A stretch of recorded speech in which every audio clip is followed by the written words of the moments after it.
संपन्न हुए हैं। आप धन्य हैं भगवान, आप धन्य हैं, आपकी जय हो। इस समय मैं आपकी इस तपस्थली को गौरव प्रदान करने के लिए परम देव श्री महागणेश का प्रतिनिधि बनकर मयूर वाहन पर मयूरेश्वर रूप में प्रकट हुआ हूँ। आप सबकी पावन तपस्या के कारण यह स्थान परम पावन हुआ है। हे मंगल मूर्ति, हे मयूरेश्वर, आपकी उपस्थिति जीवन के विघ्न बाधाओं का अंत कर देती है। हमारी तपस्या सफल हुई, ये तो आपकी उपस्थिति से प्रमाणित हो चुका है। अब आपकी आज्ञा हो तो एक निवेदन करूं? अवश्य। इस स्थान की महानता को गौरव प्रदान करने के लिए और भावी युगों तक इसे गणेश भक्तों की श्रद्धा का केंद्र बनाए रखने के लिए आप सदा सदा के लिए यहाँ निवास करें। यहाँ आने वाले भक्तों को सुमंगल का आशीर्वाद दें। जिस प्रकार हमारे अभिमान का अंत इस पावन तीर्थ में हुआ है, उसी प्रकार भक्तों के जीवन से दुख और संकटों का अंत यहाँ आने मात्र से हो जाए, ऐसी कृपा करें प्रभु। तथास्तु। अब सह्याद्री का यह क्षेत्र मोरेश्वर गणेश तीर्थ के नाम से संसार और संसार वासियों के मध्य प्रसिद्ध होगा। यहाँ की तीर्थ यात्रा करने वाले भक्त संसार के समस्त सुख भोग कर मेरा गणेश धाम प्राप्त करेंगे। जय जय श्री गणेश, जय जय श्री महागणेश। देखिए देवी पार्वती, जिस गौरी पुत्र की खोज में हमने सारी पृथ्वी खोज डाली, वे यहाँ पर है। हाँ देवी लक्ष्मी, यहाँ आकर अपने स्वामी श्री हरि विष्णु जी को तपस्या करते देख आपके मन की व्याकुलता का भी अंत हो गया होगा। व्याकुलता के अंत के साथ ही साथ इस पावन तीर्थ में आकर मन प्रसन्न और आनंदित हो गया है। स्वामी के साथ श्री गणेश, ब्रह्मदेव, सूर्यदेव, महादेव और देवी पार्वती, क्या जो कुछ मैं देख रही हूँ वो आप भी देख रही है? शिव शंकर के साथ ये देवी कौन है?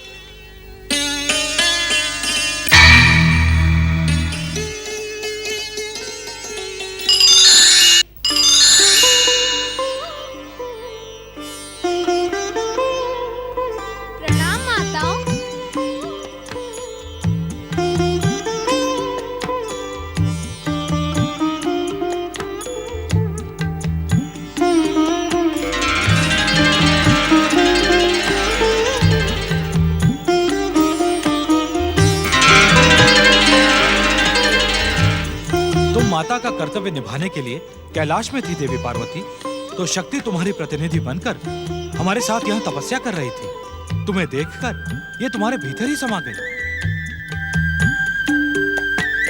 माता पार्वती, गिरिजात्मज गणेश तीर्थ के समान यह मयूरेश्वर गणेश तीर्थ भी मेरा निवास स्थान बनेगा। जय जय जय श्री गणेश, जय जय जय महागणेश। पंच देवताओं की तपस्या से प्रकट मोर गांव के मयूरेश्वर श्री गणेश युग चक्र, कल्प, काल और समय से परे रहकर भक्तों को हर प्रकार से सुख संतुष्टि प्रदान करते हैं। सुख, शांति और संतुष्टि की खोज में आज मोरगांव की इस पावन, पवित्र और प्राचीन मयूरेश्वर मूर्ति के सामने महाराज रिपुदमन की धर्मपत्नी महारानी वसुंधरा भी उपस्थित हैं। माता की पार्वती, पिता महादेवा, दीनन की राजा हो शंभुपुत्रहारी, मनोरथ को पूरा करो जाओ बलिहारी। जय गणेश जय गणेश जय गणेश देवा, माता जाकी पार्वती, पिता महादेवा।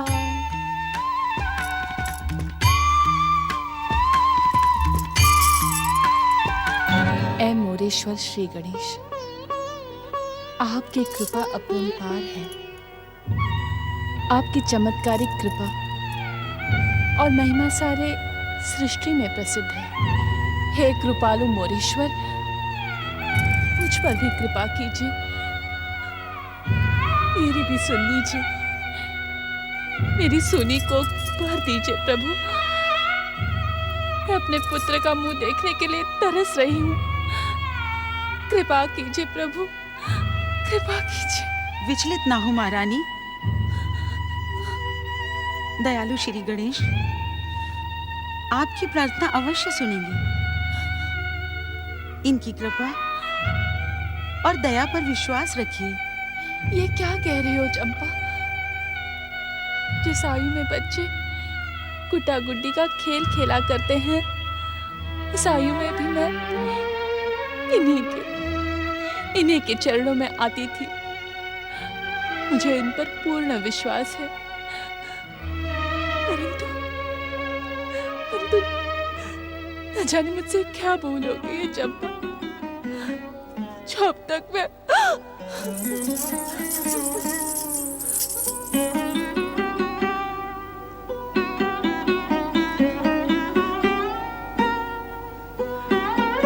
मुझसे महाराज महारानी का दुख देखा नहीं जाता।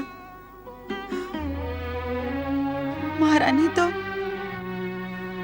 आंसू बहाकर अपना मन हल्का कर लेती हैं, पर महाराज वो तो कुछ कह भी नहीं पाते।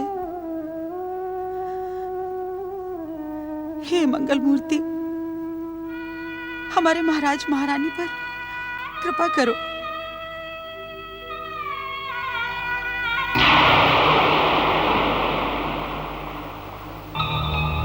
महाराज की जय हो। महाराज, महामंत्री केसरी जी आपके दर्शन करना चाहते हैं। उन्हें आदर के साथ भीतर ले आओ। जैसी आपकी आज्ञा महाराज।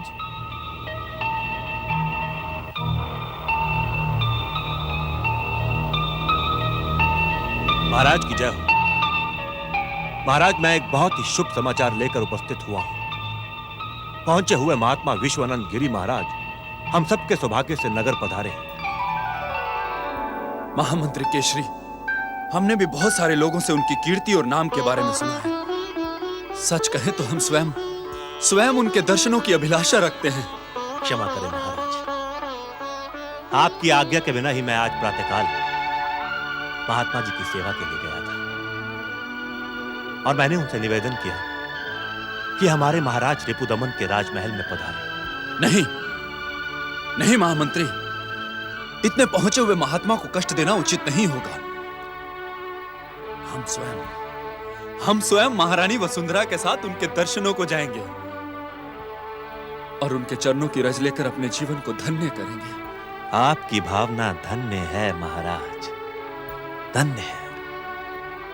इतने पहुंचे हुए महात्मा होते हुए भी महाराज विश्वानंद गिरी में आपकी ही तरह तनिक भी अभिमान नहीं है। मैंने उनसे राजमहल में आने की विनती की और उन्होंने विनती स्वीकार भी कर ली। तब तो उनके राजमहल में आने का उचित प्रबंध कीजिए महामंत्री। आप तो अच्छी तरह जानते हैं कि इस समय हमें संत महात्माओं के आशीर्वाद की बहुत आवश्यकता है। न जाने किस वेश में नारायण हमारे सामने आ जाएं। हो सकता है इन्हीं के आशीर्वाद से हमें। चिंता न करें महाराज, महात्मा जी के पवित्र चरण जब हमारे राजमहल में पड़ेंगे तो सब शुभ ही शुभ होगा। महारानी वसुंधरा भी उनके दर्शन करके प्रसन्न हो जाएंगी। मैं कल सुबह ही उन्हें राजसभा में लेकर। नहीं महामंत्री, नहीं। हम महात्मा जी के दर्शन एकांत में करना चाहते हैं। इसमें उन्हें कोई आपत्ति तो नहीं होगी? आपत्ति कैसी महाराज? जब उन्होंने राजमहल में आना स्वीकार कर लिया है तो आपके कक्ष में भी आ जाएंगे। अब मुझे आज्ञा दीजिए। प्रणाम।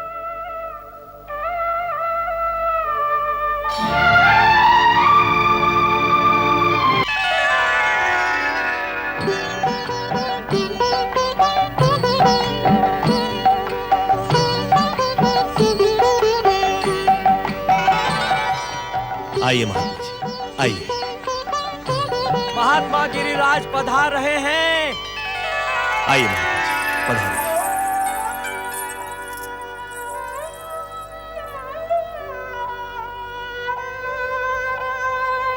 प्रणाम। प्रणाम महात्मा जी। विराजिए।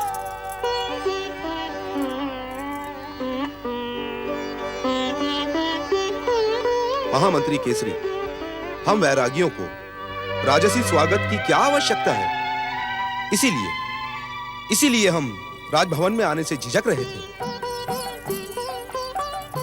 क्षमा करें महात्मा, यह हमारे राज्य की परंपरा है। इस समय आप हमारे लिए केवल महात्मा नहीं, देवता स्वरूप अतिथि हैं। इसी चतुराई और वाक्पटुता ने आपको महामंत्री बना लिया। इनकी चतुराई और वाक्यपटुता तो वास्तव में प्रशंसा के योग्य है। महात्मन, जब आप यहां तक आ ही गए हैं तो हमारी भूल को क्षमा करें और अपने चमत्कारी आशीर्वाद से। अवश्य महाराज। आपके महामंत्री केसरी के कारण आज हमने अपना नियम भंग कर दिया। वैसे तो हम कहीं जाते नहीं हैं। जिसे आना होता है वह स्वयं हमारे पास चलकर आता है और हमारा आशीर्वाद पाता है।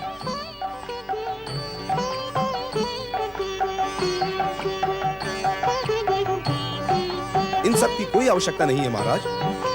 मैं दिन भर में केवल एक ही समय भोजन करता हूं।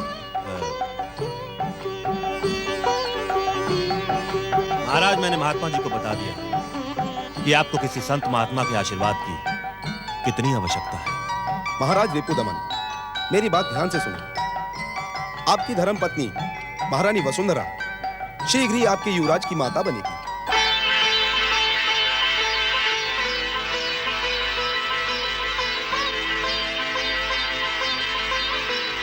परंतु हम महारानी वसुंधरा के चेहरे पर दुर्भाग्य की काली छाया स्पष्ट देख रहे हैं।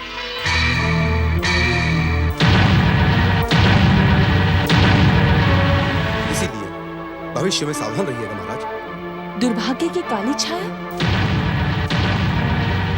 ये आप क्या कह रहे हैं महात्मा जी? मेरे आराध्य तो मोरेश्वर श्री गणेश हैं। उन्हीं की कृपा से। मोरेश्वर श्री गणेश की कृपा उन लोगों को प्राप्त होती है महारानी जिन्होंने अपने पिछले जन्मों में पुण्य कमा कर लाए और इस जन्म में लोगों का भला करके उनकी शुभकामनाएं प्राप्त की हो। और आपने ऐसा कुछ नहीं किया महारानी। आपने श्री गणेश की पूजा और भक्ति केवल अपने स्वार्थ के लिए की। फिर भी दयालु श्री गणेश आपकी मनोकामना पूरी करेंगे। महात्मा जी, ये बात तो आप भी जानते होंगे महाराज कि जो व्यक्ति सच्चे समर्पण भाव से अपने इष्ट देव की आराधना नहीं करते, उनके इष्ट देव भी उनकी रक्षा नहीं करते।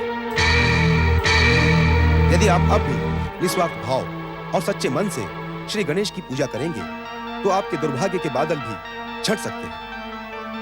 हमारा आशीर्वाद आपके साथ है।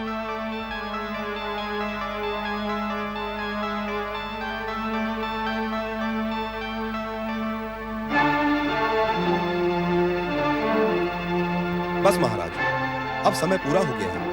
अब हमें जाना चाहिए। महात्मा जी, हम आपके आदेश का पूरा पालन करेंगे। उसी से आपका उद्धार होगा महाराज रिपुदमन।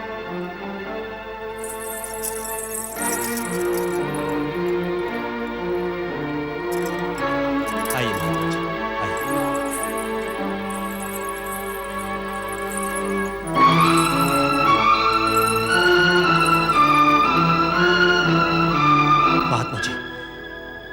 महात्मा जी, यहाँ आवश्यकता से अधिक समय लग गया। अब हम आपके घर न जाकर सीधे अपने डेरे पे जाएंगे। परंतु महात्मा जी, आप किसी प्रकार की चिंता ना करें महामंत्री। हम पहले ही भविष्यवाणी कर चुके हैं कि आपका होने वाला पुत्र इस राज्य का राजा होगा। अब आप घर जाकर अपनी पत्नी को यह शुभ समाचार दीजिए।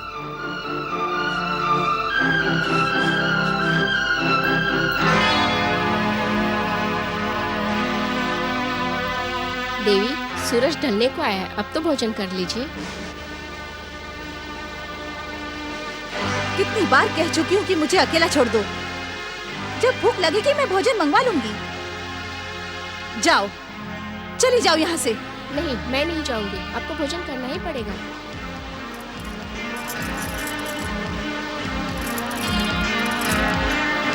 दासी हो तो दासी की तरह रहो, मुझे आदेश देने का साहस न करो।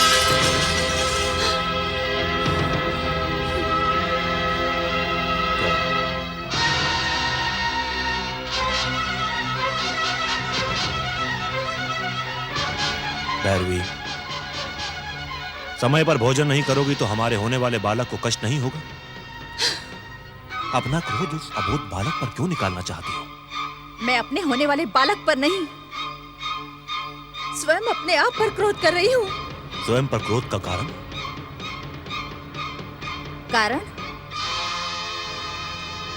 कारण आप हैं। मैं? लेकिन मैंने तो तुम्हें क्रोधित करने वाला कोई कार्य नहीं किया। कैसे नहीं? आप पहुंचे हुए महात्मा विश्वानंद जी महाराज को राजमहल ले गए, महाराज और महारानी को आशीर्वाद दिलवाने के लिए। क्या अपने होने वाले पुत्र के लिए मुझे उनके आशीर्वाद की आवश्यकता नहीं थी? क्या आप अपने होने वाले पुत्र को अभागा रखना चाहते हैं? उसके लिए तुम्हें चिंता करने की आवश्यकता नहीं है। अपने होने वाले बालक के भविष्य की चिंता मैं नहीं करूंगी तो और कौन करेगा? आपको तो महाराज और महारानी की चिंता करने के सिवाय कोई और कार्य ही नहीं है। ये तुम्हारी भूल है देवी। हमारे होने वाले पुत्र के लिए महात्मा जी पहले ही आशीर्वाद दे चुके हैं। जानती हो उन्होंने क्या भविष्यवाणी की है? कि अपने होने वाले पुत्र के कारण तुम केवल भैरवी नहीं, महारानी, राजमाता भैरवी बन जाओगी। अर्थात महात्मा जी की भविष्यवाणी के अनुसार हमारा होने वाला पुत्र ही इस राज्य का राजा बनेगा। नहीं, ये कैसे हो सकता है? हो सकता है कि महात्मा जी ने आपका मन रखने के लिए झूठा आशीर्वाद दे दिया हो। भला ये कैसे हो सकता है कि एक महामंत्री का बेटा राजा बने? संत महात्मा झूठ नहीं बोलते देवी। महात्मा जी ने हमारे बेटे को राजा बनने के आशीर्वाद के साथ साथ महारानी वसुंधरा के अशुभ भविष्य का संकेत भी दिया है। इसका अर्थ यही निकलता है कि हमारा बेटा ही राजा बनेगा। परंतु अब ये किंतु परंतु को भूल जाओ देवी और चुपचाप देखती जाओ कि महात्मा जी का आशीर्वाद क्या रंग लाता है। तुम और रानी वसुंधरा लगभग साथ साथ मां बनोगी और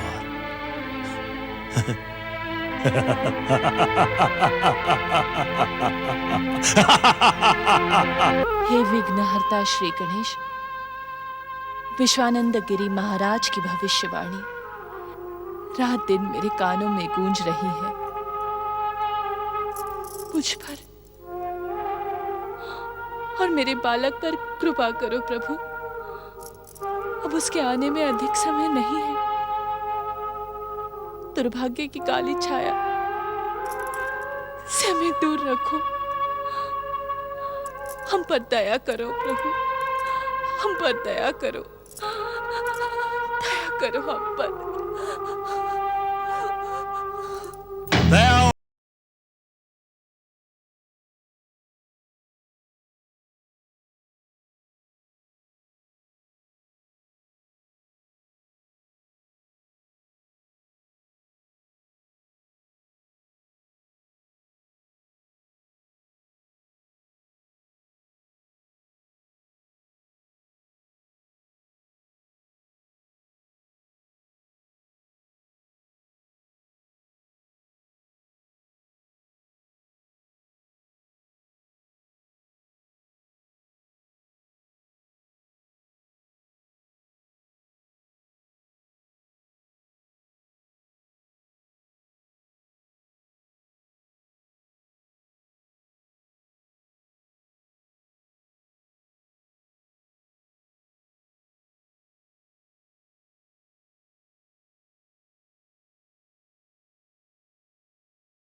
मेरे आराध्य मोरेश्वर श्री गणेश,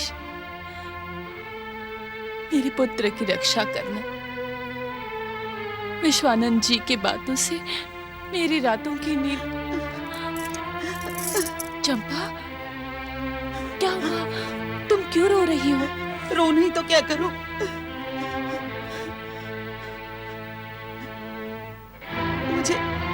मुझे रात दिन आपकी चिंता लगी रहती है। आज आपके स्वास्थ्य की जांच पड़ताल करने राजवैद्य जी आए थे ना? हाँ, आए तो थे। क्या कहा उन्होंने मेरे होने वाले पुत्र के विषय में? क्या कोई अनहोनी? नहीं नहीं महारानी जी, वो तो कह रहे थे माता और होने वाला बालक दोनों स्वस्थ हैं। मुझे उन्होंने आपके खानपान के लिए सावधान किया है। क्या करूं चंपा, जब से महात्मा जी ने मेरे अशुभ भविष्य की भविष्यवाणी की है, तब से मेरा खाने पीने को बिल्कुल मन नहीं करता। मुझे कुछ भी अच्छा नहीं लगता। रातों को नींद नहीं आती। न जाने कैसे कैसे विचार मेरे मन में आते हैं। ये मुझे क्या हो गया है चंपा? आपकी ये दशा देखकर ही मुझे दिन रात आपकी चिंता लगी रहती है। मैंने सोच लिया है मैं हर समय आपके साथ रहूंगी, एक क्षण भी आपको अकेला नहीं छोड़ूंगी। ये तो बहुत अच्छा है। तुम साथ में रहोगी तो मेरा मन भी बहल जाएगा। व्यर्थ के विचार मेरे मन में नहीं आएंगे। उन सब बातों को सोच सोच कर तो मैं। आप चिंता न करें महारानी जी, हमारे आराध्य मोरेश्वर श्री गणेश सब ठीक कर देंगे। आप सारी चिंताएं उन पर छोड़ दीजिए।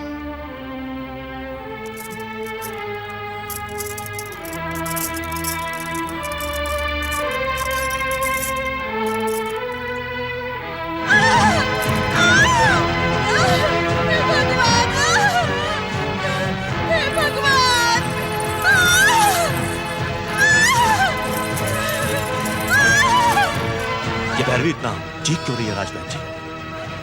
आपने तो कहा था कि आपकी औषधियों से उसे प्रसव पीड़ा नहीं होगी।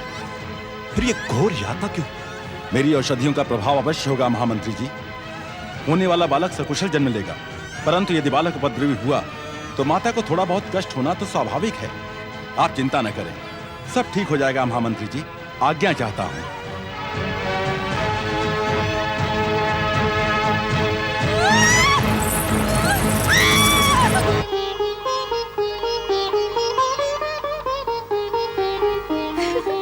बधाई हो चंपा, बधाई हो। महारानी जी ने अति सुंदर पुत्र को जन्म दिया है। जय श्री गणेश, जय श्री मोरेश्वर। युवराज की जय हो।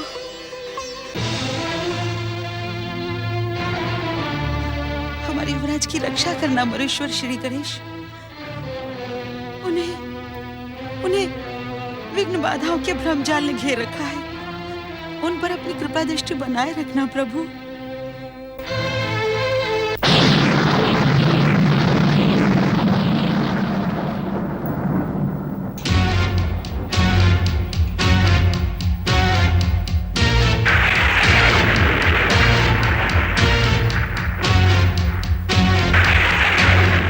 सभी द्वारपाल, दास दासियों और सैनिकों को महल से हटा दिया है। किसी को कोई संदेह नहीं होगा चंपा। चलो, ये मेरा पुत्र चक्रधर, इसे महारानी के पास चुपचाप सुला दो और उनका पुत्र मुझे सौंप दो। क्या तुझे अपने और अपनी महारानी के प्राण प्रिय नहीं है चंपा? यदि तूने मेरे आदेश का पालन ना किया तो मैं अभी इसी समय तेरी महारानी की हत्या करके अपने पुत्र चक्रधर को यही छोड़कर चला जाऊंगा। और ये सब कुछ देखने के बाद तू भी जीवित नहीं बचेगी चंपा। तू ऐसे नहीं मानेगी दुष्टा। अब मुझे ही सब कुछ करना पड़ेगा। पहले महारानी और फिर राजकुमार और फिर तू। नहीं नहीं महामंत्री जी, मुझे अपनी महारानी के प्राण अपने प्राणों से अधिक प्रिय है। आप यहीं ठहरिए, मैं आपकी आज्ञा का पालन करती हूँ।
निर्दोष बालक को कोई कष्ट न होने देना। मैं आपके पांव पड़ती हूँ। इसे तब तक कुछ नहीं होगा चंपा, जब तक इसकी सच्चाई के रहस्य पर पर्दा पड़ा रहेगा। यदि तुमने किसी को कुछ बताया तो ये अभागा घोर कष्ट भोगेगा, घोर कष्ट।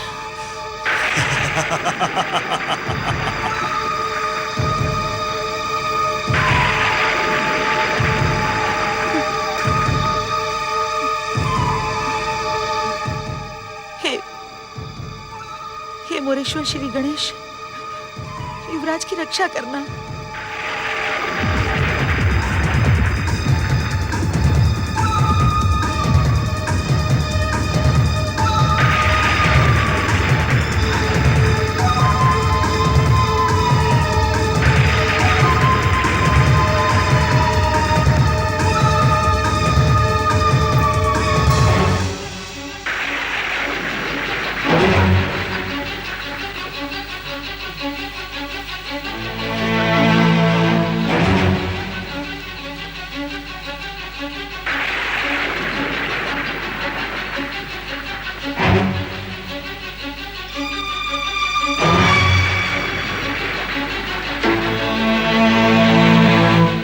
पर दया भी आ रही है। महाराज रिपुदमन और महारानी वसुंधरा के राजकुमार महात्मा विश्वानंद की भविष्यवाणी को सत्य करने के लिए तुमने इस संसार में कुछ ही समय के लिए जन्म लिया है, और मैं भी क्या करूं? तेरे जीवित रहते मेरा पुत्र चक्रधर कभी राजा नहीं बन सकता, कभी राजा नहीं बन सकता। तुझे तो मरना ही होगा, पर मरने से पहले मैं तुझे युवराज संबोधित करता हूं। जा युवराज जा, सीधा जमलोक पहुंच जा।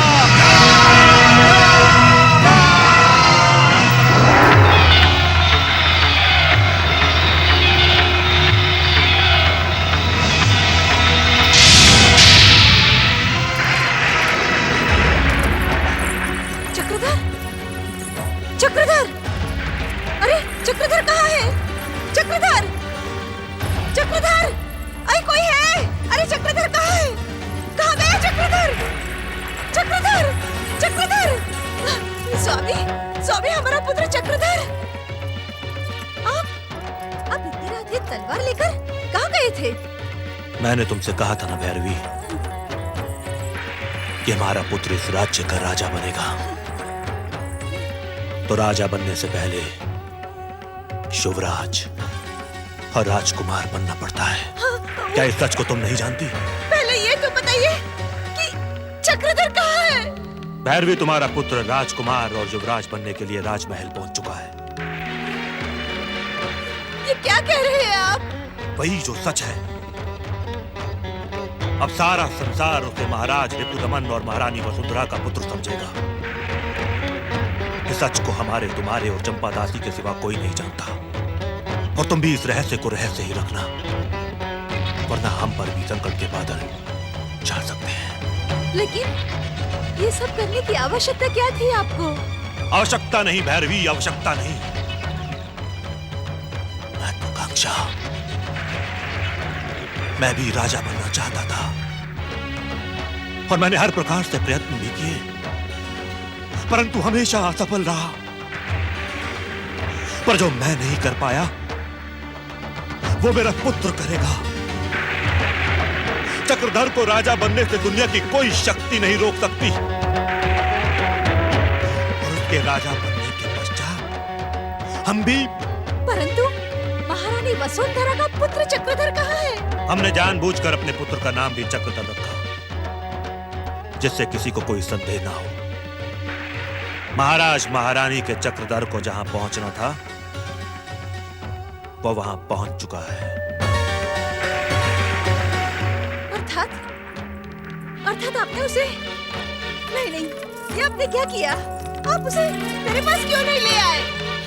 तुम्हारे पास उस अभागे को लाने का अर्थ था अपने जीवन में कांटे बोना, और राजनीति में अपने शत्रु को जीवित रखना पराजय का कारण माना जाता है। उसे भूल जाओ भैरवी, अब तक तो उसके मृत शरीर को चील, कौवे और जंगली जानवर नोच नोच के खा ले होंगे।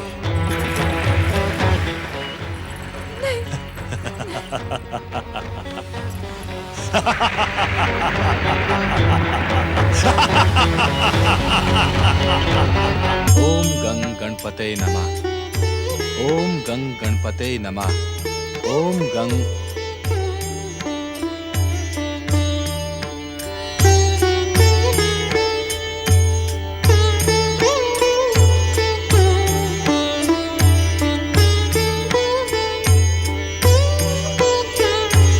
जय श्री गणेश। ये बच्चा किसका है और इसे यहाँ कौन छोड़ गया है? ये बच्चा किसका है और कौन इसे यहाँ छोड़कर गया? गणेश भक्त सोम ऋषि, परम देव श्री महागणेश की इच्छा से ही आपकी भेंट इस बालक से हुई है।